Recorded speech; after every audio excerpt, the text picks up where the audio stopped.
NDA గవర్నమెంటే కొబ్బరికాయ కొట్టింది ఆ స్థలానికి. గుమ్మడికాయ కట్టింది. వైఎస్ఆర్సీపీకి దీంట్లో ఏం లేదు.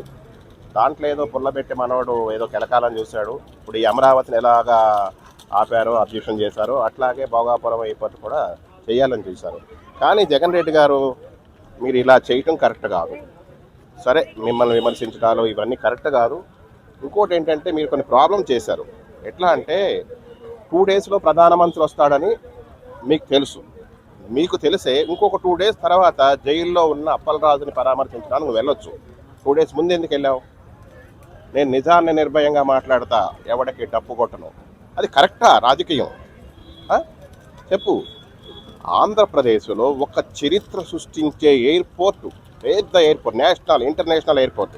ఏదో విజయవాడ దగ్గర గన్నవరం ఉండేదంటే ఆ గన్నవరంలో నేషనల్ ఎయిర్పోర్ట్ మాత్రమే ఉండేది. అదేదో ఇంటర్నేషనల్గానో అవో ఏదో ఈ మధ్యన కొన్ని ట్రైన్స్ బయటకు వెళ్ళొచ్చు, హైదరాబాద్ రావాల్సిందే. అట్లాంటిది ఆంధ్రప్రదేశ్లో నువ్వే అన్నావు, వీడియోలు ఉన్నాయి వాళ్ళకి, ఎయిర్ బస్ కూడా రాని భోగాపురానికి ఎర్ర బస్సు కూడా రాని భోగాపురానికి ఎయిర్పోర్ట్ ఎందుకన్నావు? ఈరోజు ప్రధానమంత్రి మోడీ గారు ఎయిర్ బస్ అంటే భోగాపురంలో డైరెక్ట్గా ఫ్లైట్తో దిగాడు. వచ్చిందా ఎయిర్ బస్సు? అది గుర్తుపెట్టుకోండి జగన్ రెడ్డి గారు. మనం చేస్తే ఇంకోటి ఏంటంటే విజన్ ఉన్న నాయకుడు మన చంద్రబాబు నాయుడు గారు శ్రీకారణ్యాన్ని కూడా డెవలప్ చేయగలడు. అంత కెపాసిటీ ఉన్న నాయకుడు. నిజం ఇది, నిజాన్ని నిర్భయంగా చెప్తున్నా. ఎందుకంటే మనకి ఇక్కడ హైటెక్ సిటీ అంటాం, మాదాపూరు, గచ్చిబౌలి, గవులదొడ్డి, ఈ కొండాపూర్ ప్రదేశాల్లో ఇవాళ సాఫ్ట్వేర్ కంపెనీలు కొన్ని వేల కంపెనీలు ఉన్నాయి. ఒకప్పుడు వాటి పరిస్థితి ఏంటో చెప్తా మీకు, నేను కళ్ళారా చూసింది. గొర్రెలు బర్రెలు మేపే ప్లేస్లు అవి. అట్లాంటి ఆడిని ఇవాళ సైబర్ టవర్, సైబర్ సిటీలు, సాఫ్ట్వేర్ కంపెనీలు కొన్ని వేలు వచ్చినాయి అంటే దానికి చంద్రబాబు నాయుడు గారే మెయిన్ కారణం. అలాగే ఇవాళ భోగాపురం చేసుకున్న పుణ్యం ఏంటంటే ఉత్తరాంధ్ర మొత్తం శ్రీకాకుళం, విజయనగరం, విశాఖపట్నమే కాదు, టోటల్ ఆంధ్రప్రదేశ్ కూడా చాలా అభివృద్ధి చెందుతుంది. ఎందుకంటే విదేశీయ కంపెనీలు వస్తాయి అక్కడికి, మెయిన్ ముఖ్యంగా స్వదేశీయ కంపెనీలు వస్తాయి. ఆ భోగాపురం ఎయిర్పోర్ట్తో అక్కడ ఆగిపోదు. శ్రీకాకుళం నుంచి కొన్ని దాదాపు మన హైదరాబాద్ కానీ బెంగళూరు ఈ ప్రదేశాల్లో ఎక్కువ, ఎక్కడో ఎందుకు హైదరాబాద్ మోసపేటలో దాదాపు ఒక 1 lakh మంది శ్రీకాకుళం నుంచి వలస వచ్చి కూలీ నాలి పనులు చేసుకుంటూ బతుకుతున్నారు. అలాగా అక్కడ చుట్టుపక్కల టోటల్గా 2 lakhs మన హైదరాబాద్లోనే బతుకుతున్నారు. ఇవాళ మన హైదరాబాద్ వాళ్ళు కూడా భోగాపురం వెళ్ళే పరిస్థితి ఫ్యూచర్లో వస్తుంది. కారణం ఏంటంటే ఎయిర్పోర్ట్ కట్టిన సామాన్య విషయం కాదు. కంపెనీలు వస్తాయి, ఫ్యాక్టరీలు వస్తాయి, డెవలప్మెంట్ జరుగుతుంది. ఉత్తరాంధ్ర డెవలప్మెంట్ చేయడం కోసం అక్కడ ఎయిర్పోర్ట్ కట్టారు. దానికి సుమారు 5,000 కోట్లు 7,000 కోట్లు చిల్లర ఖర్చు పెడుతున్నారు. అట్లా కాకుండా ఉత్తరాంధ్ర డెవలప్మెంట్ కోసం దాదాపు 20,000 రూపాయలు పైనే పెట్టుబడులు పెడుతున్నారు ప్రధానమంత్రి గారు. కంపెనీలు కానీ, ఫ్యాక్టరీలు కానీ, డెవలప్మెంట్ కానీ, రోడ్లు కానీ, సంథింగ్ ఏదైనా కానీ అది చూసి మనం చాలా ఆనందపడాలి. ఇప్పుడు మన్య ప్రజల్ని అక్కడ బ్రిటిష్ వాళ్ళు వచ్చినప్పుడు వాళ్ళని నరికి చంపి అత్యాచారాలు ఎన్నో ఘోరాలు చేసిన రోజుల్లో వాళ్ళ మీద విప్లవకారుడు, వీరుడు, సూర్యుడు అల్లూరు సీతారామరాజు గారు యుద్ధం చేసి బ్రిటిష్ వారిని తరిమేయడానికి కంకణం కట్టుకున్నాడు. ఆ యొక్క విప్లవకారుడు అల్లూరు సీతారామరాజు పేరు ఆ ఎయిర్పోర్ట్కి పెడతాం చాలా గర్వపడుతున్నాం. మామూలు విషయం కాదు. ఇప్పుడు మన కాంగ్రెస్ గవర్నమెంట్ హయాంలో ఏంటంటే వాళ్ళ వంశం గాంధీ గాంధీ గాంధీ ఇలా ఎయిర్పోర్ట్లు పెడతారు. ఎందుకంటే ఇప్పుడు బీజేపీ గవర్నమెంట్ ఏంటంటే దేశం కోసం పోరాడిన వాళ్ళ పేర్లు, అలాగే బ్రిటిష్ వాళ్ళతో పోరాడిన వాళ్ళ పేర్లు, అలాగే మొఘల్ చక్రవర్తులతో పోరాడిన పేర్లు. ఎందుకంటే అట్లాంటి పేర్లు పెట్టుకుంటే మన దేశం చిరస్థాయిగా ఒక గుర్తింపు ఉండిపోతుంది. ఇప్పుడు పవన్ కళ్యాణ్ గారు అక్కడ బాధపడ్డాడు, కన్నీళ్ళు పెట్టుకున్నారంటే దాని గురించి ఎవరో ట్రోలింగ్ చేస్తారంట. అదే విదేశాల్లో ఒక ప్రధానమంత్రిని తిడితే ఉరి తీస్తారు తెలుసా, షూట్ ఆర్డర్ ఇస్తారు, లేదా యావజీవ కారాగార శిక్ష విధిస్తారు. అట్లాంటిది ఆయన మన దేశద్రోహులు ఒకడు భారత మాత కూడా చేయనరు కొంతమంది. జనగణమన పాడరు, వందే మాతరం పాడరు. అక్కడ ఒక రిపోర్టర్ని మానభంగం చేయబోతుంటే దాని గురించి మాట్లాడరు. పాలిస్తాన్ కత్తులు మనకు అక్కడ ఏంటి? పాలిస్తాన్ కత్తులు నీట్ ఎగ్జామ్ రాసిన ప్రదేశంలో పాలిస్తాన్ కత్తులు ఎందుకున్నాయి? అక్కడ పాకిస్తాన్ గురించి ఎందుకు మాట్లాడుతున్నారు? లడఖ్ గురించి అక్కడ ఎందుకు మాట్లాడుతున్నారు?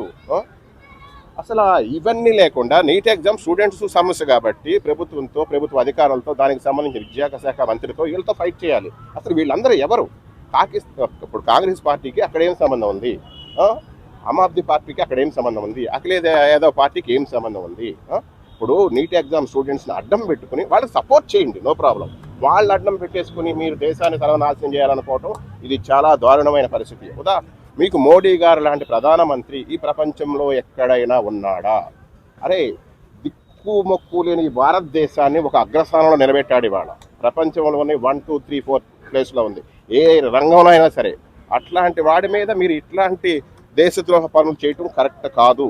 చూడండి, ఆయన ఉన్నంత కాలం మీరెవ్వడూ కూడా ఇక్కడ ప్రధానమంత్రి కాదు కదా, అసలు ఆయన అంచుల దగ్గర కూడా రాలేరు. అరే ఎంత దారుణం. ఏదో పెట్టారు కాక్రోచ్ పార్టీ, ఓకే, ఏదో పెట్టుకోవచ్చు, కొట్లాడవచ్చు, ఫైట్ చేసుకోవచ్చు. నీట్ ఎగ్జామ్ సమస్య ఉంది, కొట్లాడుకోవచ్చు.